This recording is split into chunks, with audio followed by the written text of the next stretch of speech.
Good evening mga paps. Pasensya po at medyo matagal tayong walang upload sa ating YouTube channel. Medyo busy lang po ako. Kumusta po kayo ngayon? Pag-uusapan natin ngayon ang tungkol dito at saka dito. So etong hawak ko mga paps, pareho siyang half wave rectifier. Magkaiba lang siya ng socket. Rectifier regulator. Magkaiba lang sila ng socket mga paps. Yung isa green ang socket at saka yung isa ay black ang socket. So ano ba ang pagkakaiba niya mga paps? Yun ang pag-uusapan natin ngayon. So ang video natin ito mga paps ay para sa mga hindi pa nakakaalam ng pagkakaiba ng green socket half wave rectifier at saka black socket half wave rectifier. So yung mga nakakaalam na nito mga paps, pwede nyo nang skip yung video natin ito. Kasi para lang po ito doon sa mga hindi pa nakakaalam ng pagkakaiba nito at saka ng mga connection nito. So etong mga paps, model natin ngayon ay mga replacement lamang dahil wala tayong stock or original. So for demonstration, okay na itong mga replacement mga paps. So wag niyo nang pansinin yung brand mga paps.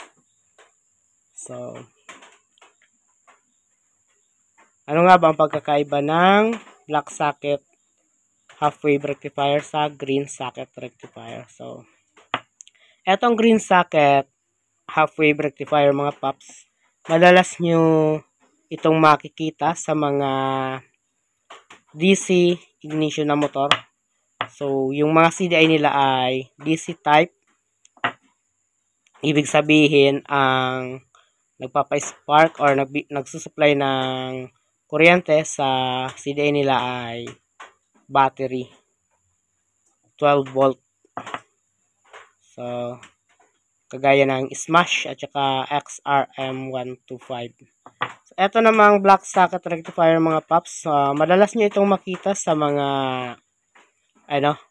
AC ignition na motor kagaya ng TMX 155. So kapag sinabing AC ignition mga paps, ibig sabihin ang nagsusupply ng kuryente sa CDI nila ay mismong stator, yung primary ng stator coil. So kahit walang charging, kahit walang battery, andar pa rin yung motor nila kasi mismong primary coil ng stator coil ang nagsusupply sa CDI. So ang mga terminals naman nito mga paps, dito sa green socket CDI, etong nasa kaliwa na nasa taas na parte mga paps, eto yung papunta sa ground. Then, eto naman nasa baba, na nasa kaliwang parte ay eto yung papunta sa light coil. Then, eto naman nasa kanang parte na nasa taas, eto yung papunta sa charging. Then, eto namang nasa baba na nasa kanan, siya naman yung positive. So, negative, positive, then light coil, then charging. So, etong light coil at saka charging ay parehong galing ito sa stator. So, sa stator sila connected.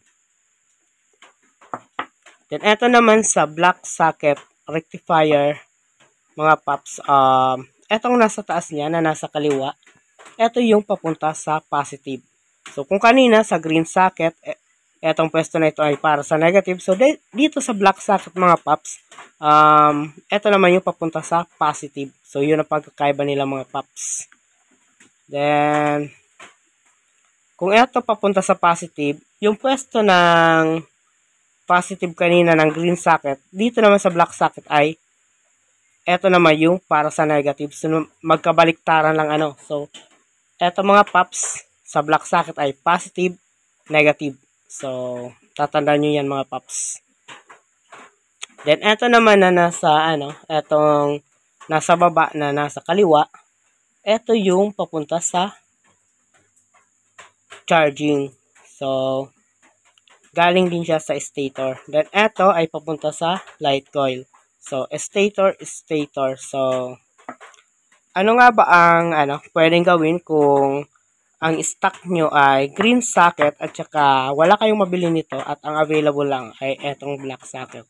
So, pwede ba siyang gamitin or hindi? Ang sagot mga paps ay pwede nyo siyang gamitin. Basta, bago nyo siya ikakabit, yung salpakan nito, yung sa harness nyo, pagbabalik-tarin nyo lang yung pwesto ng negative at positive. So, halimbawa, ang dati nyong nakakabit ay green and eto ang nabili nyo, pagpapalitin nyo lang yung pwesto ng negative at positive. So, ganun din mga paps kung halimbawa dati nyo ay black at eto ang nabili nyo. So, pagpapalitin nyo lang yung pwesto ng negative at positive para magamit nyo yung available na rectifier sa inyong tindahan. So, eto naman at sa lighting at saka charging, kung sinisipag kayo, pwede nyo siyang pagpalitin. Pero kung hindi, ay pwede nyo siyang wag ng pakialaman kasi pareho lang naman siya galing sa stator at saka almost the same lang naman ang pumupunta sa kanyang kuryente. Yun lang mga paps, sana may naitulong sa inyo ang video na ito.